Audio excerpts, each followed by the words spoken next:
Nandito na sa puti sina Joseph Bitangcol, Renan S. Martinez, Rico Barrera, Say Alonzo, at Paula Ravales. Kaya lahat tayo sa puti! Puti, puti, puti! Puti, puti, puti! Bagay na bagay ka pala dyan, Maring Ruby. Oo nga, exactly. Non-showbiz sweetheart. Meron? Yeah. Ruby, ha? Yeah, right. Ayan ang mga celebrities na may non-showbiz sweetheart versus mga artistang may celebrity partners. Alamin na natin kung sino sa kanila ang mas magaling pagdating sa tanungan, Coach Allen. Ipakilala mo na ang unang pambato mo dyan. 5 years lang in a relationship with Jopay! Wow. Joshua Zamora!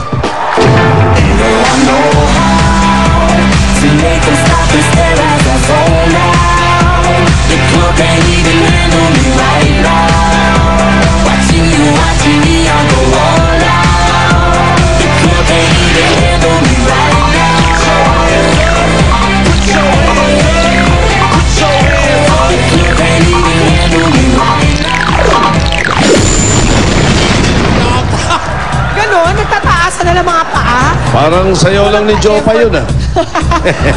Sino ba nagturo? Si Jopay o si Joshua? Sino nauna? Si Joshua. Dito naman tayo sa puti. Ruby. Ito ang pambato naming unang-una. 6 months silang in a relationship with his non-showbiz girlfriend. 6 months na. Nakasama niya ngayon. Sweet. Siya ay sasayaw. OMG! Look. Baby, let me love you down. There's so many ways to love you. Baby, I can break it down. There's so many ways to love you. Got me like, oh my God, I'm so in love. I finally find a reason make me wanna say, oh, oh, oh, oh, oh, oh, oh, oh, oh, oh, oh, oh, oh, oh, oh my God. Ay, naku naman, may kiss pa. Joseph, ha? Tito Sen, usually yan si Joseph, sumasayaw yan. Napakanta dahil in love. Yan ba Yun na. Yan ba si Nicole? Ay, ito ka. Ha? Nagagalit si Marco. Gano'ng katagal na kayong mag-on ni Nicole? 6 months pa lang ba? 6 months na? Aba. Nagkakilala kayo through a common friend, Joseph? Opo. Sa isang party, tapos pinakilala kami ng common friend. Hindi, bumibili ng barbecue. Bumibili ng barbecue na. My Si God. Nicole graduate na BS Psychology. Graduate ka na this year lang o last time pa? year. Last year. Pasig Catholic College. Message Pinakita. na message, Nicole. Oo. Galingan mo, babe. Pampakilig. Sige na. Napaka-soft-spoken ko. Message. Nakasan mo. Galingan mo. Go. Tsaka magpakabait ka. Hindi na may baby. Si Joshua naman, 5 years nang in a relationship with Jopay. Wow, 5 years, ha? Nagkakilala sa Daisy 7. That's true. At may business na siomay na. Oo, magka-partner kami kahit saan. Sa yawan, sa business, sa Partner din showbiz. kayo sa siomay, sa business? Yeah, meron din kaming partner sa negosyo. Yung siomay at shawarma. Galing. Wala nang Ayan, kalasan to, Joshua, di ba? Yun na yan, ha? Yun na yun. Okay. Patunayan yung talagang inspired kayo ngayon. Sana makuha ninyo ng tama ang category number 1.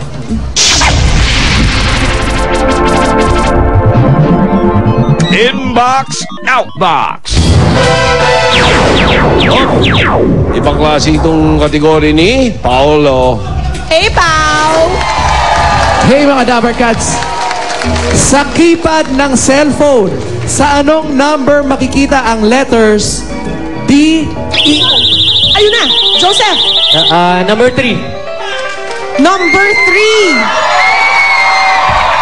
Tama ba, Nicole? Number 3 is correct! Tama! 1-0.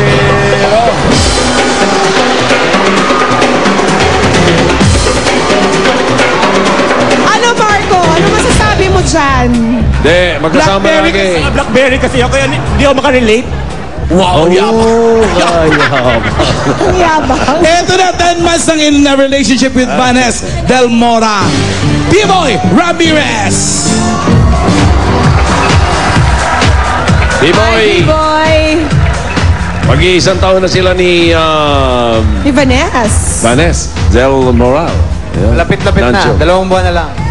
Oo nga, 2 buwan na lang, 1 taon Boy, na lang. mag-aanip na. Okay. Anong plano, B-Boy? Hindi ko pwedeng sabihin, malalaman niya eh. Secret muna. Surprise! Hindi siya, ano siya, no? Non-showbiz si... Showbiz din yan si Vanessa. Ay, akala ko, sila lang kayo nag-meet. Nasa showbiz na siya nung mag-meet mo. Nagkakilala kami sa isang taping ng isang show, tapos yung role namin doon mag-asawa. Tapos Yun na. naisipan kong kahanin na. Tutuhanin. Ayun. So, nasa showbiz na siya nung magkilala kayo. Ayun. Akala ko, before pa. Okay, dito naman sa kabila. Ruby! Ito, mainit na ang pagmamahalan nito. 3 months pa lang silang in a relationship Aba? ng kanyang non-showbiz girlfriend, Polo Ravales! Wala. Ito magandang tanongin, Tito Sen, kasi naka-experience na to ng non-showbiz at showbiz na relationship. Ano, Polo?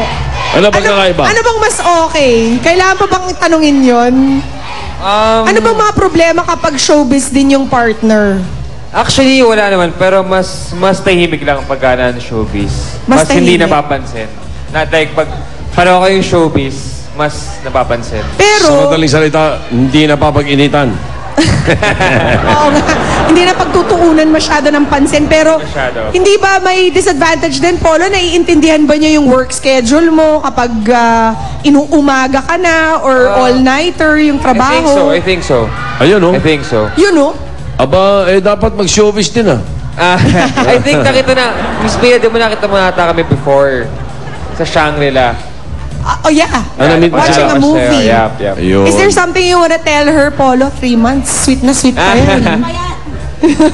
Go, Polo. Message. Text na lang sa text na. Corny! Dating FA, di ba? FA pa rin ba si Shasta? O no. Wala na, hindi na po siya nag-FA. Hindi na. Okay. Okay. B-Boy. B-Boy, are you ready? Ready! Sana naman makapunto ka dito dahil 1 point na ang puti. Ito ang category number 2. English or Tagalog? Spelling, dito sa ang labanan. Ay, nako, narito ang magaling sa maintenance. Jimmy.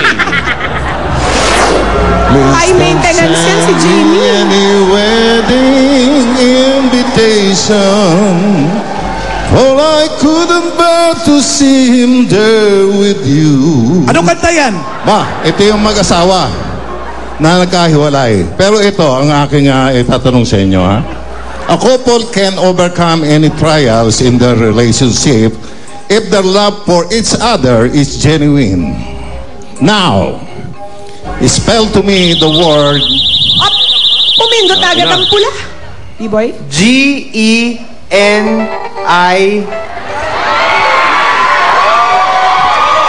Please don't send me any wedding invitation. Mali. Mali. Tuloy yung tanong. Mali. Please finish Tapusin the ang question. aking tapusin. question. Now, spell to me the word genuine. Oo nga. Go, Polo. G-E-N-U-I-N-E.